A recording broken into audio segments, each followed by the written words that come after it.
El segundo libro de Samuel, capítulo 1.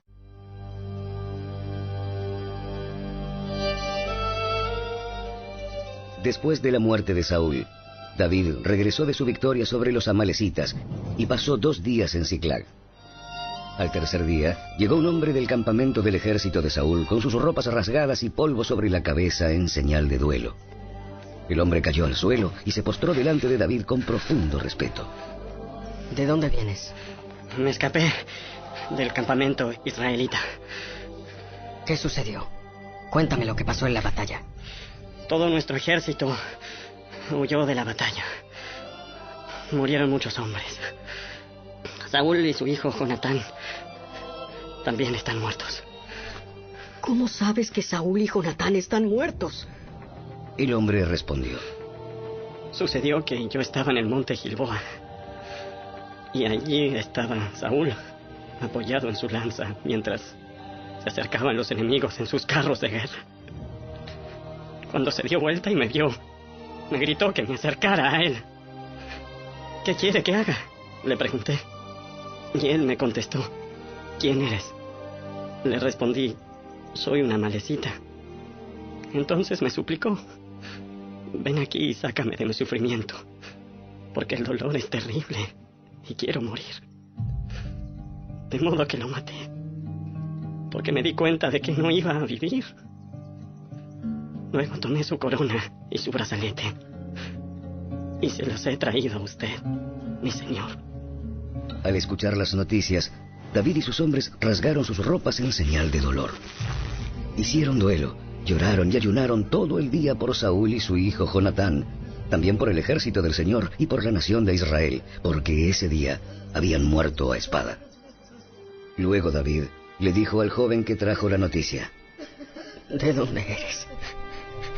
Soy un extranjero, una amalecita que vive en su tierra. ¿Y cómo no tuviste temor de matar al ungido del Señor? Entonces le ordenó a uno de sus hombres. ¡Mátalo! Enseguida el hombre le clavó su espada a la amalecita y lo mató. Y David dijo, te condenaste a ti mismo al confesar que mataste al ungido del Señor. David compuso un canto fúnebre por Saúl y Jonatán y ordenó que se lo enseñaran al pueblo de Judá. Es conocido como el Cántico del Arco y está registrado en el libro de Jazer. Oh Israel, tu orgullo y tu alegría yacen muertos en las colinas. Oh, cómo han caído los héroes poderosos. No lo anuncien en Gat, ni lo proclamen en las calles de Ascalón, o las hijas de los filisteos se alegrarán y los paganos se reirán con aires de triunfo. Oh montes de Gilboa, que no caiga sobre ustedes lluvia ni rocío, ni haya campos fructíferos que produzcan ofrendas de grano. Pues fue allí donde se contaminó el escudo de los héroes poderosos. El escudo de Saúl ya no será ungido con aceite. El arco de Jonatán era potente, y la espada de Saúl realizó su trabajo mortífero. Derramaron la sangre de sus enemigos y atravesaron a muchos héroes poderosos. Cuán amados y agradables fueron Saúl y Jonatán. Estuvieron juntos en la vida y en la muerte. Eran más rápidos que las águilas, más fuertes que leones. Oh, mujeres de Israel, lloren por Saúl, porque él las vistió con lujosas ropas escarlatas, con prendas adornadas de oro. Oh, cómo han caído los héroes poderosos en batalla. Jonatán yace muerto en las colinas. ¡Cómo lloro por ti, Jonatán, hermano mío! ¡Oh, cuánto te amaba!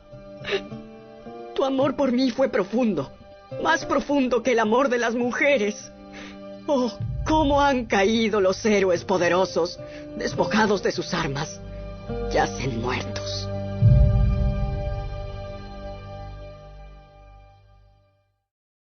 Capítulo 2. Luego, Ana oró. Mi corazón se alegra en el Señor. El Señor me ha fortalecido. Ahora tengo una respuesta para mis enemigos. Me alegro porque tú me rescataste. Nadie es santo como el Señor. Aparte de ti, no hay nadie. No hay roca como nuestro Dios. Dejen de ser tan orgullosos y altaneros. No hablen con tanta arrogancia, pues el Señor es un Dios que sabe lo que han hecho. Él juzgará sus acciones. El arco de los poderosos está quebrado, y los que tropezaban ahora son fuertes. Los que estaban bien alimentados ahora tienen hambre, y los que se morían de hambre ahora están saciados. La mujer que no podía tener hijos ahora tiene 7, y la mujer con muchos hijos se consume. El Señor da tanto la muerte como la vida. A unos baja a la tumba y a otros levanta. El Señor hace a algunos pobres y a otros ricos. A unos derriba y a otros levanta. Él levanta al pobre del polvo y al necesitado del basurero. Los pone entre los príncipes y los coloca en los asientos de honor. Pues toda la tierra pertenece al Señor, y Él puso en orden el mundo. Él protegerá a sus fieles, pero los perversos desaparecerán en la oscuridad. Nadie tendrá éxito solamente por la fuerza. Los que pelean contra el Señor serán destrozados. Él retumba contra ellos desde el cielo. El Señor juzga en toda la tierra. Él da poder a su rey. Aumenta la fuerza de su ungido. Después, Elcana regresó a su casa en Ramá sin Samuel, y el niño servía al Señor como ayudante del sacerdote Elí. Ahora bien, los hijos de Elí eran unos sinvergüenzas que no le tenían respeto al Señor, ni a sus obligaciones sacerdotales. Cada vez que alguien ofrecía un sacrificio, los hijos de Elí enviaban a un sirviente con un tenedor grande de 3 dientes. Mientras la carne del animal sacrificado aún se cocía, el sirviente metía el tenedor en la olla y exigía que todo lo que sacara con el tenedor fuera entregado a los hijos de Elí. Así trataban a todos los israelitas que llegaban a Silo para adorar. Algunas veces el sirviente llegaba aún antes de que la grasa del animal fuera quemada sobre el altar. Exigía carne cruda antes de que hubiera sido cocida para poder asarla. Si el hombre que ofrecía el sacrificio respondía: «Toma toda la que quieras, pero solo después de quemarse la grasa», el sirviente insistía: «No, dámela ahora o la tomaré por la fuerza». Así que el pecado de estos jóvenes era muy serio ante los ojos del Señor, porque trataban las ofrendas del Señor con desprecio. Pero Samuel, aunque era solo un niño, servía al Señor. Vestía una túnica de lino como la del sacerdote. Cada año su madre le hacía un pequeño abrigo y se lo llevaba cuando iba con su esposo para el sacrificio. Antes de que ellos regresaran a su casa, Elí bendecía a Elcana y a su esposa diciendo: «Que el Señor les dé otros hijos para que tomen el lugar de este que ella entregó al Señor». Entonces el Señor bendijo a Ana, y ella concibió y dio a luz 3 hijos y 2 hijas. Entretanto, Samuel crecía en la presencia del Señor. Ahora bien, Elí era muy viejo, pero estaba consciente de lo que sus hijos le hacían al pueblo de Israel. Por ejemplo, sabía que sus hijos seducían a las jóvenes que ayudaban a la entrada del tabernáculo. Elí les dijo: «He oído lo que la gente dice acerca de las cosas perversas que ustedes hacen. ¿Por qué siguen pecando? ¡Basta, hijos míos! Los comentarios que escucho del pueblo del Señor no son buenos. Si alguien peca contra otra persona, Dios puede mediar por el culpable. Pero si alguien peca contra el Señor, ¿quién podrá interceder?». Sin embargo, los hijos de Elí no hicieron caso a su padre, porque el Señor ya había decidido quitarles la vida.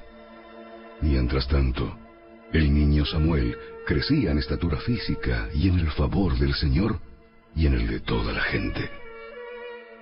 Cierto día, un hombre de Dios vino a Elí y le dio el siguiente mensaje del Señor: «Yo me rebelé a tus antepasados cuando eran esclavos del faraón en Egipto. Elegí a tu antepasado Aarón de entre todas las tribus de Israel para que fuera mi sacerdote, ofreciera sacrificios sobre mi altar, quemara incienso y vistiera el chaleco sacerdotal cuando me servía. Y les asigné las ofrendas de los sacrificios a ustedes, los sacerdotes. Entonces ¿por qué menosprecian mis sacrificios y ofrendas? ¿Por qué les das más honor a tus hijos que a mí? Pues tú y ellos han engordado con lo mejor de las ofrendas de mi pueblo Israel. Por lo tanto, el Señor, Dios de Israel, dice: prometí que los de tu rama de la tribu de Leví me servirían siempre como sacerdotes. Sin embargo, honraré a los que me honran y despreciaré a los que me menosprecian. Llegará el tiempo cuando pondré fin a tu familia para que ya no me sirva en el sacerdocio. Todos los miembros de tu familia morirán antes de tiempo. Ninguno llegará viejo. Con envidia mirarás cuando derrame prosperidad sobre el pueblo de Israel, pero ningún miembro de tu familia jamás cumplirá sus días. Los pocos que no sean excluidos de servir en mi altar sobrevivirán, pero solamente para que sus ojos queden ciegos y se les rompa el corazón, y sus hijos morirán de muerte violenta. Y para comprobar que lo que dije se hará realidad, haré que tus 2 hijos, Ofni y Finés, mueran el mismo día. Entonces levantaré a un sacerdote fiel, quien me servirá y hará lo que yo deseo. Estableceré para él una descendencia duradera, y ellos serán por siempre sacerdotes para mis reyes ungidos. Así pues, todos los que sobrevivan de tu familia se inclinarán ante él, mendigando dinero y comida. Dirán: le rogamos que nos dé trabajo entre los sacerdotes para que tengamos suficiente para comer.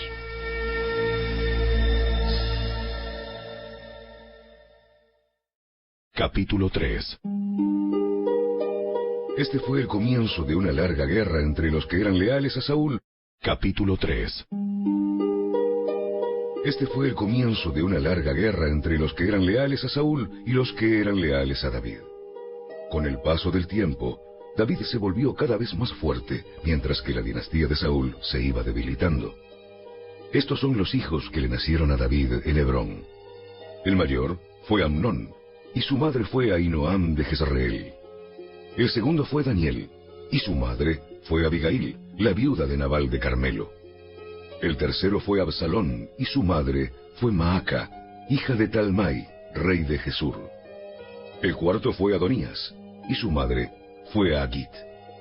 El quinto fue Cefatías, y su madre fue Abital.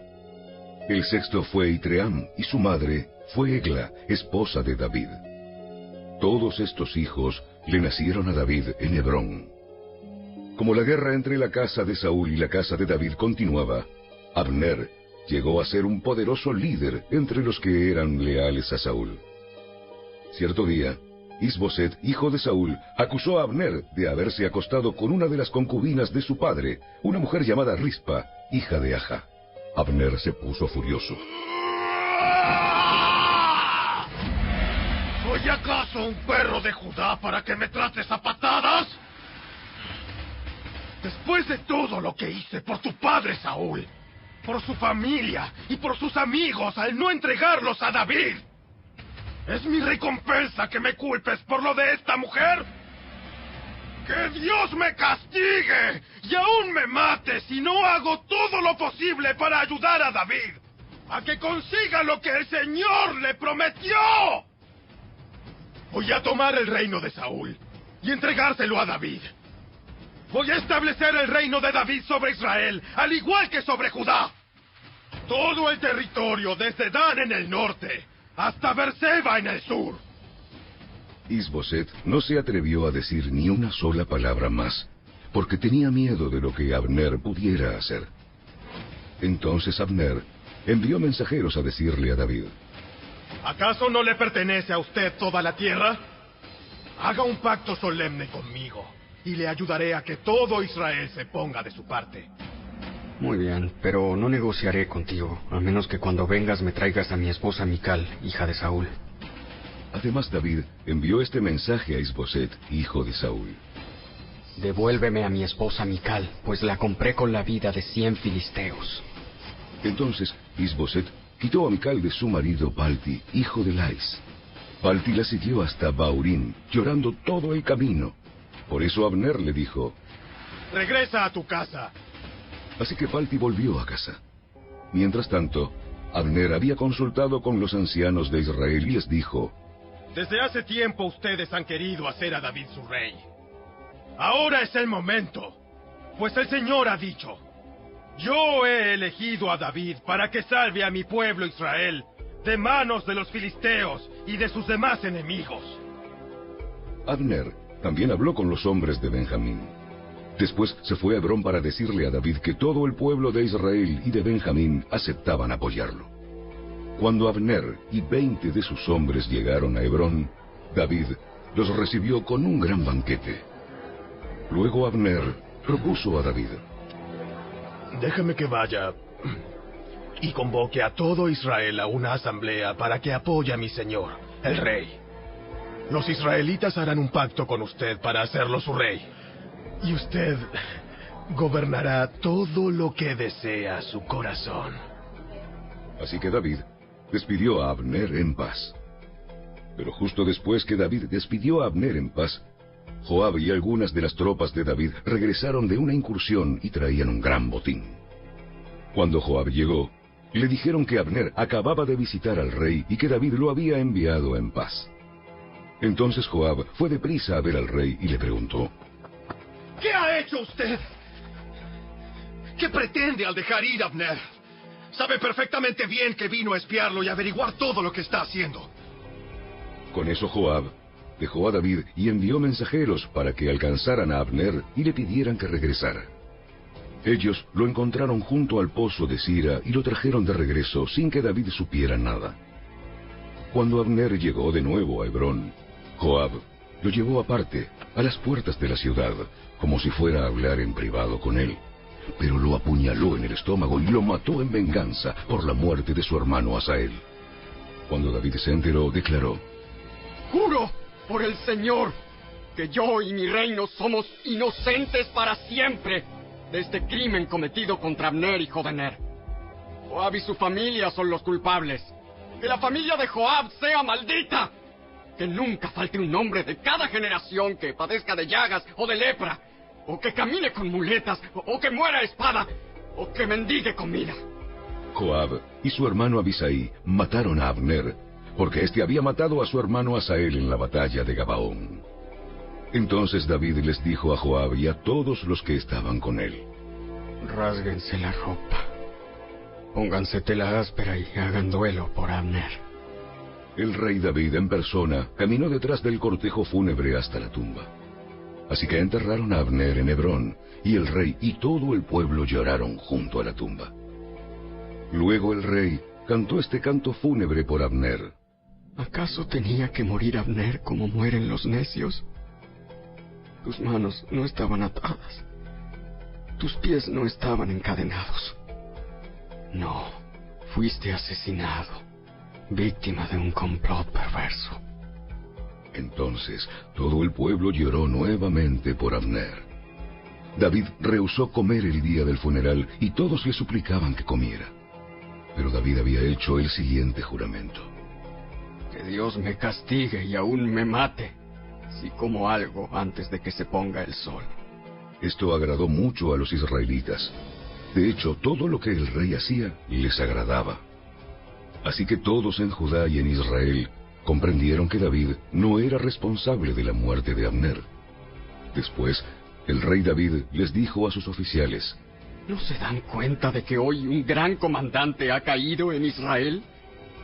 Y aunque soy el rey ungido, estos dos hijos de Sarbia, Joab y Abisai, son demasiado fuertes para que yo los controle. Por eso, que el Señor les dé a estos hombres malignos su paga por sus malas acciones.